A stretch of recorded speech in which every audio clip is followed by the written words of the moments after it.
Anda tahu, seringkali kalau kita membicarakan tentang, katakanlah, membangun sebuah proyek gedung bertingkat, kita kan punya cetak biru yang sangat jelas ya. Tentu, ada kalkulasi beban, ukuran presisi, Anda tahu persis pilar mana yang harus dipasang di mana. Iya, benar banget. Semuanya terukur. Tapi kemudian, Anda melangkah ke ranah perkembangan manusia. Khususnya, soal mengasuh dan mendidik anak. Dan tiba-tiba semua cetak biru yang rapi itu rasanya kayak, Lenyap terbakar. ya, Ya kan? Mendidik anak itu seringkali rasanya seperti Anda disuruh berjalan di dalam ruang yang sangat gelap. Anda meraba-raba arah. Tepat. Meraba-raba, nggak sengaja menabrak sesuatu, dan cuma bisa berharap langkah Anda selanjutnya nggak bikin seluruh struktur emosional anak Anda runtuh begitu saja. Tuhan besar.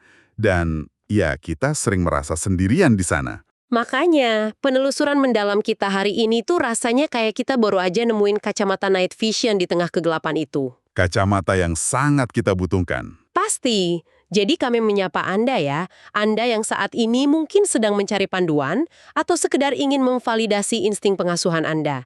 Hari ini kita punya setumpuk sumber yang luar biasa kaya. Benar, kita akan membedah wawasan dari sebuah e-book panduan, judulnya 130 Ide Mendidik Anak. Karya Dr. Ahmad bin Utsman Al-Mazid dan Dr. Adil bin Ali Asyaddi yang diterjemahkan oleh Muhammad Mujianto ya. Tepat sekali. Ditambah lagi, ada daftar tanya-jawab seputar Al-Quran dan wawasan ini didukung oleh penerbit Fahimna Publishing serta ekosistem Sekolah Darul Atsar atau SDA Depok. Nah, misi kita di penelusuran ini adalah mengekstrak inti sarinya. Ini ibarat jalan pintas bagi Anda untuk memahami seni mendidik anak yang cerdas, ilmiah, dan berkarakter Islami. Dan yang paling penting, tanpa membuat Anda merasa kewalahan oleh teori yang rumit-rumit. Bener. Kenapa Anda harus peduli? Karena taktik dari sumber kita ini tuh sangat pragmatis. Bisa langsung Anda coba di ruang keluarga hari ini juga. Oke, mari kita bedah ini. Mari kita mulai dari fondasi paling dasar. Ya, tentang konsep ketuhanan. Gimana kita mengenalkan Tuhan ke anak yang pemahaman abstraknya saja masih sangat terbatas. Disinilah buku tersebut ngasih teguran psikologis yang halus tapi tajam. Prinsip utamanya, jangan pernah memulai dengan narasi ketakutan. Wah, ini menarik. Karena banyak orang tua justru refleks pakai ancaman, kan? Betul. Ancaman neraka, azab, atau murka Tuhan. Tujuannya sih baik, biar anak instan patuhnya. Tapi dampaknya, memori utama anak tentang Sang Pencipta justru terikat pada gambaran yang mengerikan. Kalau dipikir-pikir, itu kayak kita ngenalin sosok otoritas ke anak, tapi kita langsung bilang, hati-hati, salah dikit kamu dihukum abis-abisan. Tentu, anak akan patuh, tapi Patuhnya karena teror, bukan rasa hormat, kan? tepat sekali. Jadi pendekatannya harus diputar 180 derajat. Bangun fondasinya dengan cinta. Gimana caranya tuh secara praktis? Kaitkan Tuhan dengan realitas keseharian yang menyenangkan buat anak. Jelaskan kalau Tuhan yang ngasih makanan favorit mereka, minuman dingin waktu cuaca panas. Oh, hal-hal yang bisa dirasakan panca indera mereka ya. Pakaian yang nyaman, kesehatan buat lari-larian. Bener, perspektif anak akan bergeser dari aku harus baik biar nggak dihukum menjadi Jadi aku mau berterima kasih dengan berbuat baik. Wow, itu pergeseran paradigma yang mendasar banget. sangat mendasar. Dan menumbuhkan rasa syukur ini bisa kreatif banget. Ada satu kisah historis di materi kita tentang Ibrahim bin Adham waktu kecil. Ah, saya ingat bagian ini. Metode ayahnya unik banget kan? Iya, ayahnya ngasih 1 koin dirham untuk setiap 1 hadis yang berhasil dia hafal. Bayangkan, 1 dirham per hadis. Itu penghargaan konkret banget. Tapi tunggu, kalau saya boleh jadi devil's advocate sebentar. Silahkan. Kalau kita terus-terusan ngasih koin, mainan, atau coklat buat ibadah anak, bukankah itu bikin mereka jadi transaksional? Kekhawatiran yang sangat valid. Kan bahaya kalau anak mikir, oke aku sholat hari ini tapi bayarannya apa? Gitu. Ya. Dan yang sangat menarik di sini adalah sumber materi memproyeksikan masalah itu dengan jelas di ID 58. Oh, ada batasannya ya? Ada peringatan keras. Jangan biasakan anak dengan bujukan materi terus-menerus. Itu justru melemahkan kepribadiannya di hadapan materi. Jadi koin dirham tadi itu cuma pemantik awal. Persis. Ibarat dinamo starter di mesin mobil. Mutlak butuh buat mutar mesin pertama kali pas lagi dingin. Tapi kalau mobilnya udah jalan, Dinamonya harus dimatikan. Mesinnya harus jalan pakai bahan bakar sendiri. masuk akal. Jadi saat anak mulai merasakan ketenangan intrinsik dari ibadahnya, hadiah fisiknya ditarik perlahan. Diganti dengan apresiasi verbal, kebanggaan, atau sekedar waktu bareng. Motivasi bergeser dari eksternal ke internal. Oke, nah transisi logisnya sekarang kalau fondasi hubungan dengan Tuhan udah dibangun pakai cinta, gimana itu diterapkan ke interaksi sosial anak sehari-hari? Disinilah kita masuk ke seni membentuk akhlak dan karakter. Dan ini butuh ruang yang sangat aman. Ruang aman seperti apa maksudnya? Panduan ini sangat menjunjung martabat anak sebagai individu. Misalnya memberikan privasi pada anak. Wah, anak punya hak privasi juga ya? Oh iya, dan ada satu instruksi yang kedengarannya sederhana tapi berat banget dipraktikkan orang tua, yaitu berani meminta maaf kalau orang tua salah. Minta maaf ke anak, di generasi sebelumnya itu tabu banget loh. Benar, ada asumsi lama kalau orang tua minta maaf, wibawa bakal jatuh dan anak jadi ngelunjak. Padahal menurut saya kalau kita minta maaf, kita justru ngasih demonstrasi langsung ke anak soal ngambil tanggung jawab. Tepat. Anda nggak kehilangan wibawa. Anda lagi membangun kredibilitas di mata mereka. Aturan moral berlaku buat semua orang di rumah. Nah, kredibilitas ini penting banget waktu kita ngajarin konsep emosional yang rumit. Saya tertarik banget sama ide 33 di buku ini. Tentang membedakan konsep emosi yang tersamar. Iya, ngajarin anak bedanya berani sama nekat. Atau merasa malu yang positif dibanding minder yang menghancurkan. Dan batas tipis antara cerdik dan licik. Itu kan analisis karakter tingkat tinggi. Bahkan orang dewasa aja masih sering ketukar di kehidupan profesional mereka. Makanya. Dan anak nggak bakal bisa nyerap analisis rumit itu kalau mereka merasa selalu dihakimi. Jadi orang tua nggak boleh perfeksionis ya? Sama sekali nggak boleh. Ada frasa metaforis yang indah di panduan ini. Jangan jadikan dada Anda sebagai lemari penyimpan kesalahan anak. Alahan puitis, tapi nyesek juga dengernya. Maksudnya, pura-puralah nggak lihat atau nggak tahu soal sebagian kesalahan kecil mereka. Oh, kayak jadi orang tua siluman ya, stealth parenting. Kita ngawasi, tapi radar kita nggak bunyi nyaring tiap ada pelanggaran mikro. Benar. Bahkan ada anjuran untuk sengaja menguji kejujuran anak tanpa mereka sadari. Bikin skenario kecil, lalu lihat reaksi mereka. Nah, ini nih, saya harus bertanya atas nama para pendengar, apa ini semua nggak berarti kita lagi memanipulasi anak kita sendiri? Menguji diam-diam, pura-pura nggak tahu. Saya paham kenapa kata manipulasi muncul. Tapi, kalau kita hubungkan ini dengan gambaran yang lebih besar, tujuannya beda banget. Bedanya di mana? Ini bukan eksploitasi. Ini adalah upaya menciptakan semacam sandbox atau kotak pasir simulasi. Ruang berlatih ya? Ya, ruang bagi anak berlatih ngambil keputusan etis tanpa resiko besar. Anda nggak bisa cuma nyeramahin anak biar jujur. Anda harus ngasih mereka ruang merdeka untuk memilih jujur. Saya paham. Kejujuran yang dipaksa lewat ancaman itu bukan kejujuran, itu cuma insting bertahan hidup. Tepat sekali. Mereka memilih nggak bohong bukan karena ada tongkat ancaman di belakang mereka, tapi karena sistem nilainya udah nyala.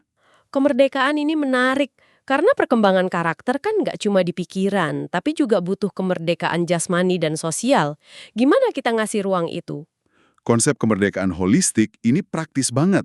Ide 70 bilang, dengarkan kalimat anak sampai selesai, jangan dipotong. Sesederhana mendengarkan ya. Lalu, ide 71 ini yang sering bikin orang tua gatal. Biarkan anak memecahkan masalahnya sendiri dengan bantuan terselubung. Oh, ini susah. Bayangkan anak Anda lagi frustrasi nyusun balok mainan, terus runtuh melulu. Insting kita pasti pengen ngerebut dan nyusunin, biar dia nggak nangis. Betul, tapi buku ini menyarankan kita untuk, ibaratnya, ngikat tangan kita di belakang. Duduk diam, biarkan dia gagal beberapa kali. Karena keganggaan waktu, baloknya berdiri sendiri itu nggak ada harganya ya. Persis, hal ini juga berlaku pas main game. Sesekali biarkan anak menang buat memupuk rasa percaya dirinya. Oke, membiarkan menang di game saya setuju. Tapi ada anjuran yang bikin alarm di kepala saya bunyi nih. Yang mana tuh? Membiarkan anak memuliakan tamu sendirian. Misalnya, menyajikan teh panas ke ruang tamu, terus ngasih kebebasan anak memilih teman-temannya sendiri. Iya. Naluri protektif Anda langsung nyala kan? Jelas, anak kecil bawa nalopan teh ke ruang tamu rapi dan bebas bergaul di luar. Bukannya itu resep jitu buat karpet basah ketumpahan dan dapat pengaruh buruk. Mari kita bedah satu-satu.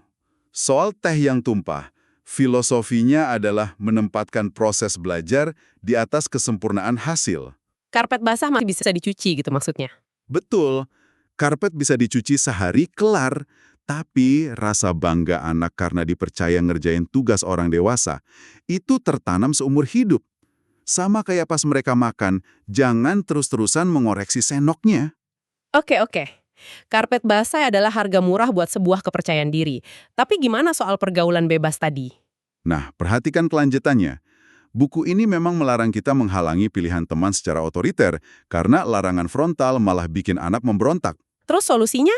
Alih-alih melarang, kita mengarahkan pilihannya tanpa anak itu sadar. Wah, kembali lagi ke style parenting ya. Ilusi pilihan bebas. Tepat. Anda nggak mendikte, jangan temenan sama A, temenan sama B aja. Tapi Anda mengkurasi ekosistemnya. Oh, misalnya daftarin mereka ke diskusi Al-Quran atau kompetisi sains. Ya, di dalam ekosistem yang udah tersaring itu, anak merasa punya kebebasan penuh buat milih teman. Padahal Anda udah menyingkirkan pengaruh buruk dari awal. Elegan banget. Tapi serealistis-realistisnya kita, secanggih apapun kurasi kita, anak pasti sesekali bakal ngelanggar aturan, kan? Pasti. Dan disinilah metode penghargaan dan hukuman yang terukur. Harus masuk, anatomi kedisiplinan. Gimana kita menangani pelanggaran tanpa merusak fondasi cinta tadi? Aturan menghukum di metode ini luar biasa ketat.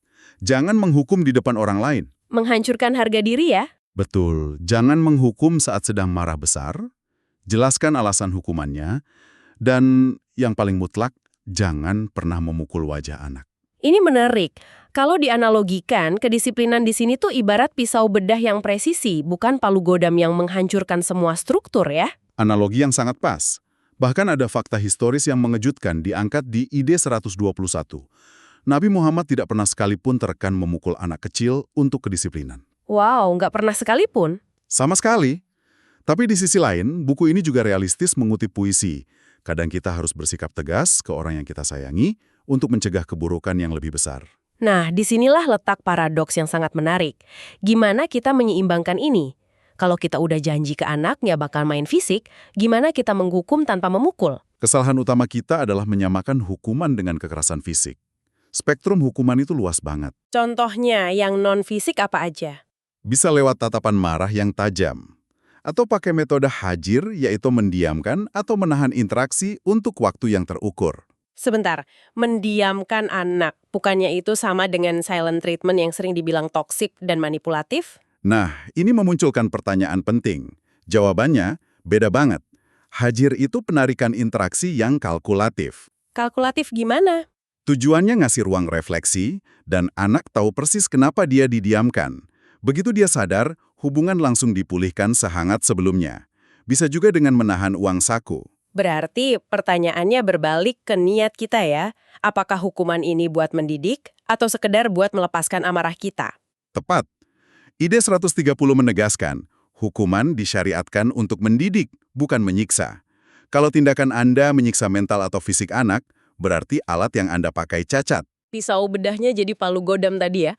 Oke, kalau kedisiplinan udah berhasil membereskan sikap mereka, langkah krusial berikutnya adalah melatih intelektualitas mereka kan? Bener banget. Dan salah satu taktik terbaik yang disebut di ID 100 adalah mengajukan teka-teki. Nah, ini nyambung banget sama lampiran di sumber kita yang berisi daftar tanya-jawab luar biasa seputar Al-Quran. Iya.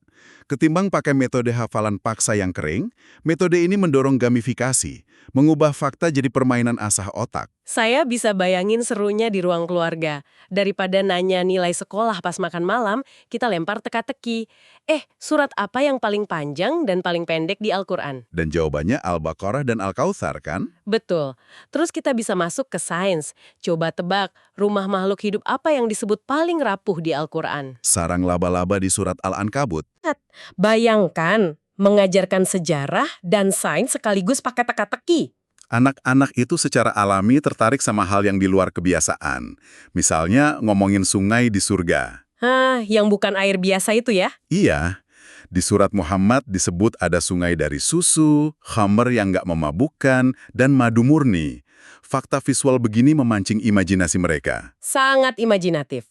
Kalau favorit saya sih yang ini. Binatang apa aja yang punya dialog dan bisa ngomong di Al-Quran? Jawabannya semut dan burung hudhud di kisah Nabi Sulaiman. Itu perpaduan biologi dan sejarah yang asyik banget. Dan ada juga kisah wanita kuat.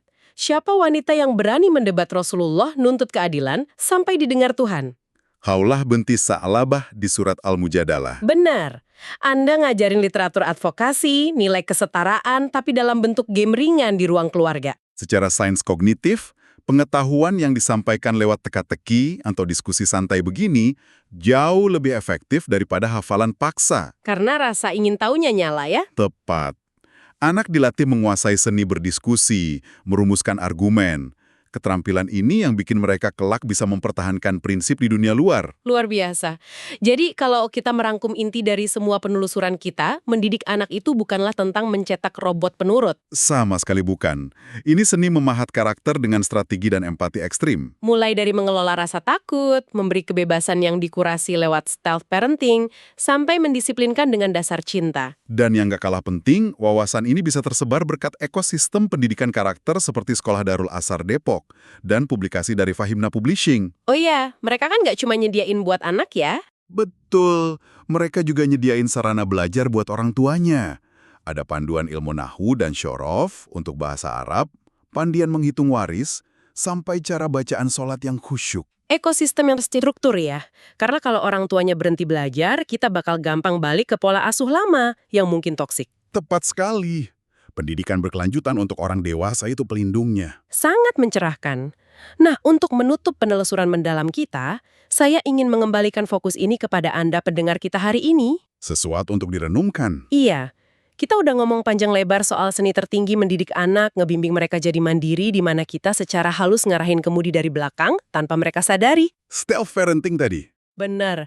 Tapi pertanyaannya adalah, di titik kedewasaan manakah Anda sebagai orang tua harus benar-benar melepaskan tangan Anda dari kemudi tersebut dan membiarkan mereka menyetir kehidupannya sendiri melintasi ruang gelap itu? Pertanyaan yang sulit tapi harus dijawab oleh setiap orang tua ya. Pastinya. Silakan Anda renungkan. Terima kasih sudah menemani kami membedah keindahan seni mendidik anak hari ini. Teruslah mengeksplorasi wawasan baru dan sampai jumpa di penelusuran mendalam kita selanjutnya.